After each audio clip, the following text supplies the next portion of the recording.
Ah, les Arabes, les Arabes, les Arabes. Un peuple qui a créé tellement de clivages. Pourquoi? Est-ce que c'est parce qu'ils sont fiers et téméraires? Ou bien parce que ils ont les terres, parmi les terres les plus convoitées du monde? Ou bien parce qu'ils ont ramené cette magnifique religion qu'est l'islam? Allahu A'lam. Quoi qu'il en soit, il est complètement impossible de commencer l'histoire de l'islam et des musulmans sans parler du peuple arabe avant l'islam et du peuple arabe en général. Et pour les Arabes, le commencement du commencement, c'est le Yémen. Le Yémen avec cette fameuse tribu des Qahtan. Les Qahtan qu'on peut entendre aujourd'hui encore actuellement, comme celui qui a écrit le livre La citadelle du musulman, Cheikh Saïd al-Qahtani, ou des récitateurs. Donc à chaque fois qu'on voit le Qahtani quelque part, on sait que c'est la base des Arabes. D'ailleurs, ça ferait plaisir à un Arabe si tu lui dis Aslou l'Arabe, si un jour il te dit que c'est un Qahtani. Quoi qu'il en soit, les Qahtan sont la base. Et un des royaumes les plus prestigieux et qui est relié au Qahtan, c'est le royaume de Saba, avec cette fameuse reine Bilqis, nommée dans le Coran, et donc l'histoire avec Sulayman alayhi salam, et qu'on appelle aussi la mère des Qahtan. Et l'une des cités les plus stratégiques du royaume, c'était la ville de Ma'rib, ville au nord du Yémen, pas loin de l'Arabie Saoudite actuelle. Et la particularité de cette cité, c'est qu'elle avait un barrage. Ce barrage qui est reconnu maintenant comme l'une des merveilles du monde antique, et peut-être l'œuvre la plus imposante de son temps. Et ce barrage, il rendait toute la contrée très verdoyante et prospère. Et c'est à partir de cette contrée du monde que les Arabes se déplacèrent, parfois pour fuir des guerres entre eux, des guerres tribales, ou à la recherche de nouvelles terres pour s'installer. Mais la plus grande cause des dispersions des Arabes fut la rupture du barrage de Ma'rib. Et là, on peut voir dans l'image le nouveau barrage créé dans les années 80, et plus au nord, les traces de l'ancien barrage. Il y a une légende dessus, etc. Vous pourrez vous renseigner. Quoi qu'il en soit, quand ce barrage céda, ça créa le chaos et la sécheresse dans la région. Et donc, les Arabes se dispersèrent. Et ce qui est utile de savoir, c'est qu'avant l'islam, les Arabes avaient déjà infusé avec d'autres peuples. On compte parmi eux les Somaliens, les Éthiopiens, les Araméens côté Irak et les Assyriens côté Shem. Shem, tout ce qui est Syrie, Liban, Palestine et Jordanie. Mais il y a eu un fait marquant qui changea l'histoire des Arabes à tout jamais. C'est l'arrivée d'Ibrahim alayhi salam à la Mecque pour y déposer Hajar et son fils Ismaïl alayhi salam. Et de ce fait-là, il y a eu une tribu qui se nomma Jurhum, qui était une descendante des Qahtan, donc qui était une tribu qahtanite. Et cette tribu s'installa avec Hajar et Ismaïl à la Mecque. Et de cette fusion, de ce mélange entre Ismaïl et Jurhum, il y a eu une descendance. Et un nom a cristallisé toute cette nouvelle identité arabe, c'est Adnan. Et là, on pourrait se poser la question, pourquoi on ne dit pas Ismaélite, mais on dit Adnanite? Et c'est logique, parce que cette descendance vient d'Ismaël, et donc Adnan, c'est juste un maillon dans cette chaîne-là. Et les érudits ont répondu à cette question de différentes manières. Déjà, il faut comprendre que Ismaël, même s'il était arabe symboliquement, et génétiquement, il n'était pas arabe. Car son père, Ibrahim alayhi salam, était araméen. Ce peuple qui vit en Irak et dont nombreux noms connus tournent autour de ce peuple, comme Babylone, les Sumériens, Nemrud, etc. Toute cette histoire qui tourne autour de ces peuples-là, on appelle ça les Araméens. Grosso modo, on ne va pas faire compliqué. Et donc ça, c'est un premier début de réponse. De plus, la lignée du messager d'Allah, sallallahu alayhi wa sallam, est sûre et ne souffre d'aucune contestation jusqu'à Adnan. Et de Adnan à Ismaël, il y a de nombreuses divergences. Ça s'est arrêté au plus sûr. Et pour finir, Adnan était la dimension la plus arabique et la plus évoluée de la fusion entre Ismaïl, sang des prophètes, et les Arabes. Et cette évolution ultime entre les Arabes et la lignée du prophète a été symbolisée par cet homme-là. Et donc on se retrouve avant l'islam avec deux grands pôles des Arabes, les Adnan et les Qahtan. On se retrouvait donc avec ces deux grandes bases, les Qahtan et toutes les sous-tribus, et les Adnan avec toutes leurs sous-tribus aussi. Et pour faire simple, on va donner deux grandes tribus qui descendent de l'un et l'autre pour bien imager la chose. Les Quraysh descendent des Adnan, d'accord? Donc c'est des Adnanites, les Quraysh. Et les Ansar de Médine sont des descendants des Qahtan. Même dans leur manière de vivre, ils sont différents. À Médine, il y avait de l'agriculture, il y avait un peu d'infrastructure, etc. C'était pas une ville qui était tournée vers l'extérieur uniquement. Alors que Mecca, c'est plus une mentalité un peu plus nomade et une cité qui vivait que de l'importation et qui était très commerçante, etc. Donc, même dans la manière de vivre, les Qahtan et les Adnan sont différentes. Et là, ça c'est pour le côté, on va dire, purement généalogique ou purement génétique. Et là, maintenant, on va rentrer dans le côté spirituel. Et donc, pour le spirituel, c'est encore plus fragmenté. Les Arabes, ils n'étaient pas homogènes. Certains étaient païens, avec des fois des divinités qui s'inventaient tous les jours. d'autres tribus étaient chrétiennes et d'autres tribus étaient juives. D'accord? Donc déjà on avait ces trois pôles religieux. Et il y avait aussi une minorité de Majous, donc la religion des Perses. Et là je vais citer une anecdote qui va bien rassembler tout ça.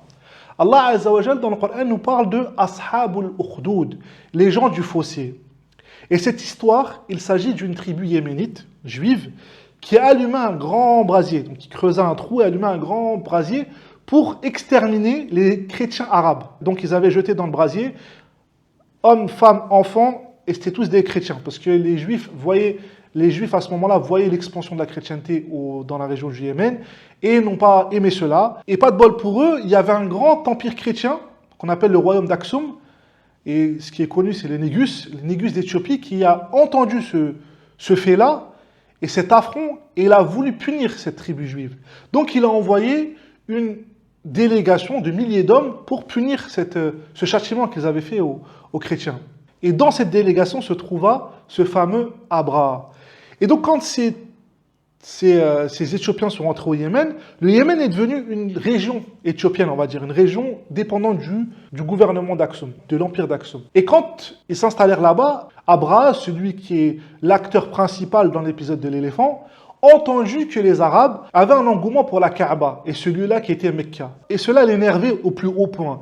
Donc il décida de fabriquer une église qu'on appelle El-Kulaïsa, et cette église, dont les restes sont encore présents à Sanaa, au Yémen, donc la capitale du Yémen, cette église était là pour concurrencer la Kaaba, d'accord?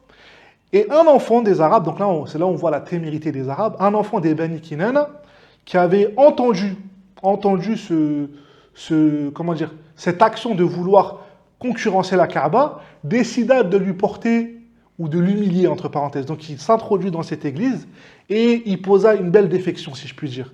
Et Abraha, quand il vit cela, il fut pris de rage. Et donc après ça, il décida d'aller détruire la Kaaba. Donc je ne vais pas refaire toute l'histoire de l'éléphant. Le comble de cette histoire est que les vestiges de cette même église a été utilisés, notamment les piliers et des pierres, pour construire la grande mosquée de Sanaa. Entre chrétiens, juifs, musulmans et païens, voilà, on a bouclé la boucle avec cette anecdote. Et ça, c'était juste pour donner un peu de contexte, d'accord? Afin que vous puissiez visualiser qu'il y avait de nombreuses tribus qui étaient arabes, mais qui étaient d'obédiences différentes.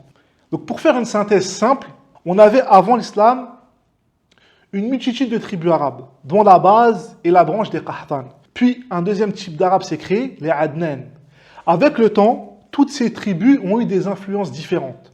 Soit une influence venue d'Afrique, avec la puissance éthiopienne, soit une influence venue de Rome, donc des Romains, pour les tribus arabes du nord, vers le Chem, soit une influence perse pour les arabes du nord-est vers l'Irak, et pour le centre de l'Arabie, donc les régions du Hijaz et du Nejd. Le Hijaz, c'est là où il y a Mecca et Médine, et le Nejd, c'est là où il y a Riyad, la capitale actuelle de l'Arabie Saoudite. On trouvait des arabes qui sermentaient des divinités tous les jours, mais dont l'influence et le centre spirituel a toujours été la Mecque. Et ajoute à toute cette tchouk-tchouka, parce que c'est vraiment une tchouk-tchouka, il n'y a rien d'homogène dans tout ça, un tribalisme sans borne, une témérité qu'on trouve nulle part ailleurs. Et une des histoires les plus illustres, et qui fait partie de la légende, et c'est même pas qu'une légende, c'est fait partie de la culture arabe, et pour les Arabes, cette histoire, elle est aussi pertinente que la guerre de Troie pour les Européens. Cette histoire, ou ce fait, c'est la guerre de Bassous, qu'on appelle Harb Bassous. Une guerre de 40 années pour la mort d'une chamelle. Imagine juste 40 années de guerre pour une chamelle. Et le plus impressionnant dans cette guerre, c'est que les deux tribus étaient adnanites. C'est pas Qahtan contre Adnan, les deux étaient adnanites, ils se sont fait 40 ans de guerre, des milliers de morts pour une chamelle. Est-ce que vous vous rendez compte? Et cette histoire est attestée, c'est pas qu'une simple légende. Donc on se retrouve avec des religions différentes, des adversités entre Qahtan et Adnan, et des adversités entre les sous-tribus elles-mêmes. C'est-à-dire entre les Qahtan, entre eux, il y a des adversités, entre les Adnan, il y a des adversités. Et on a donné l'exemple de la guerre de Bassous, Harb Bassous, il y a beaucoup de choses il y a beaucoup de choses à dire sur Harb Bassous, mais je vous laisse vous renseigner. Mais il y a aussi les deux grandes tribus de Médine qui se sont fait une guerre incroyable, alors que toutes les deux c'était des Qahtan, c'est les Haus et les Khazraj, ceux qui sont rentrés par la suite dans l'islam, qui sont devenus les Ansar. Et Allah Azza wa Jal atteste de cela dans le Coran. Donc la parole qui n'a aucun doute vient attester que ces gens-là sont sans borne. Quand Allah Azza wa Jal nous dit, si tu avais dépensé tout ce qu'il y a sur terre, tu n'aurais pas pu unir leur cœur. Donc ces deux tribus Qahtan, si tu avais dépensé tout ce qu'il y a sur terre, tu n'aurais jamais pu les unir. Mais c'est Allah qui les a unis, car il est puissant et sage. Sans l'islam, ces tribus ne se seraient jamais unies, quand bien même on aurait dépensé tout ce qu'il y a sur terre. Donc là, le décor est totalement planté. Et il ressemble plus à un chaos qu'à une fondation. Des religions divergentes, un mélange de paganisme, de judaïsme, de christianisme et pour certaines tribus de Medjouch, zoroastriens ou je ne sais pas comment ça se dit, mais zoroastri, bref, ceux qui adorent le feu. Une adversité ancestrale, une rivalité de sang entre les deux souches, Qahtan et Adnan. Des guerres fratricides et des conflits permanents entre des sous-tribus des mêmes souches. D'accord? Donc au sein des mêmes clans. Et des influences externes avec des objectifs complètement opposés. Donc l'influence perse, l'influence romaine et l'influence éthiopienne. D'accord? Qui manipulaient les tribus pour leurs propres objectifs. Normal, c'est toujours le cas. Et en plus de ça, une témérité sans égale et une bravoure brute. Mais gaspillée dans tout ce qui est vendetta, querelle intra-tribale, etc. Donc dans cette région, on se retrouve plus avec un contexte explosif type ex-Yougoslavie qu'à celui d'une nation prête à bâtir un califat qui s'étend des Pyrénées jusqu'à l'Himalaya. On est d'accord. Et l'exemple de l'ex-Yougoslavie est frappant parce que il y a beaucoup de choses similaires. Donc là, ce qu'on peut voir, c'est que comment ça se fait que l'islam est venu pour ce peuple qui était complètement anéanti en fait. Et là, c'est là que réside le miracle et le charme mélancolique de cette histoire. Beaucoup se posent la question, beaucoup se disent pourquoi les Arabes ont reçu l'islam. Et les érudits ont répondu de nombreuses réponses à cette question. Mais la plus pertinente réside dans le contexte même. Imaginez des Arabes anoblis par le sang des prophètes. Donc déjà, avant que l'islam arrive, les Arabes ont été anoblis par le sang des prophètes quand Ismaïl s'est marié avec les Jurhum. Tamam. Une Kaaba purifiée par le père des prophètes, alayhi salam. Donc Abraham qui est venu, qui a construit la Kaaba. Et des hommes enragés, à qui il ne manquait qu'une noble cause pour se lancer dans la création d'une toute nouvelle identité. En fait, l'islam n'est pas venu s'adapter à des gens. Il est venu sculpter un peuple en déclin identitaire. Les Arabes étaient en train de se désintégrer. Et l'islam est venu les sculpter. Et à titre de comparaison, lorsque la chrétienté a pénétré l'Empire romain était déjà structuré. Et il a structuré la chrétienté à son image. Pourquoi? Parce que Rome possédait déjà une identité très forte, dotée de racines idéologiques et administratives millénaires. Le terreau sur lequel la chrétienté s'est installée n'était pas vierge. Il était déjà façonné par le droit, la philosophie et tout ce qui est en rapport avec l'histoire romaine. Et voilà la différence entre une religion qui s'adapte à un empire, donc la chrétienté qui s'est adaptée à Rome, et une religion qui a créé son propre empire. L'islam a véritablement fondé l'identité arabe, là où Rome a absorbé la religion chrétienne. L'islam a créé une nouvelle nation. Le Coran a cristallisé et structuré la langue arabe, tandis que la Sunna a codifié et protégé les coutumes des Arabes les plus nobles et a complètement éradiqué les coutumes les plus viles et les plus médiocres, et transformé un héritage tribal en une nouvelle civilisation. Et dans n'importe quelle autre culture, si on cherche les 10 personnalités les plus illustres, par exemple tu demandes à un Chinois ou autre qui sont les personnes les plus illustres, on va obtenir un mélange, un poète, un conquérant, un philosophe ou un scientifique ou autre. Mais pour les Arabes, si tu demandes le top 10 des personnes les plus illustres, le premier ça va être qui? Le messager d'Allah, sallallahu alayhi wa sallam, puis Abu Bakr, puis Omar, puis Uthman, puis Ali, etc. Donc le top 10 va être exclusivement des gens liés à l'islam. Et il est absolument fascinant de voir comment même le prophète sallallahu alayhi wa sallam a transformé la distinction même entre les Arabes. À la base, dans n'importe quelle culture, la pureté de la souche est la règle d'or. Plus tu es quelqu'un de souche, pas un arabe de souche, un français de souche, etc., on va dire c'est le plus noble. Et normalement, un arabe il devrait se vanter d'être qahtani. Pourtant, le fait qu'il y ait dans les Adnan le messager d'Allah, sallallahu alayhi wa sallam, les gens ont tendance à plus se revendiquer Adnan que se revendiquer Qahtan. Et ça, c'est le cas, par exemple, de tribus qu'on peut retrouver Somalie, Djibouti, Érythrée, etc. C'est des gens, par rapport à leur histoire, ils sont plus susceptibles d'être Qahtan qu'Adnan. Mais du fait des mélanges, ils ont plus tendance à dire qu'ils sont Adnan. Donc, pourquoi? Parce que le messager d'Allah, sallallahu alayhi wa sallam, a anobli toute cette nouvelle lignée. Et de ce fait-là, la règle s'est inversée. Et donc la conclusion de tout ça, c'est que les Arabes étaient le peuple le plus disposé à fusionner avec l'islam. Ils étaient déjà doués, pourquoi? Pour le sacrifice et la loyauté. Chose qui est primordiale pour un militant.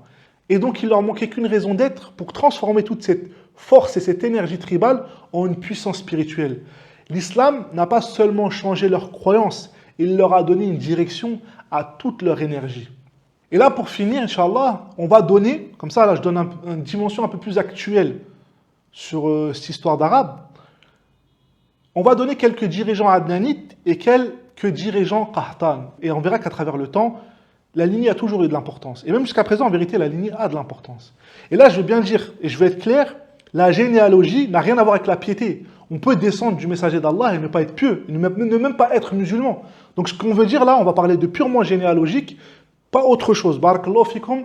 Et là, j'en appelle aux intelligents, parce qu'il y en a, franchement, ils sont à part. Mais là, je parle aux intelligents, il faut distinguer la généalogie et le fait qu'on soit pieux ou pas. La plus noble dans le lignage des dynasties qui règnent actuellement, c'est la dynastie des Alaouites, la famille royale du Maroc. D'ailleurs, c'est pour ça qu'on dit le royaume chérifien qui veut dire noble.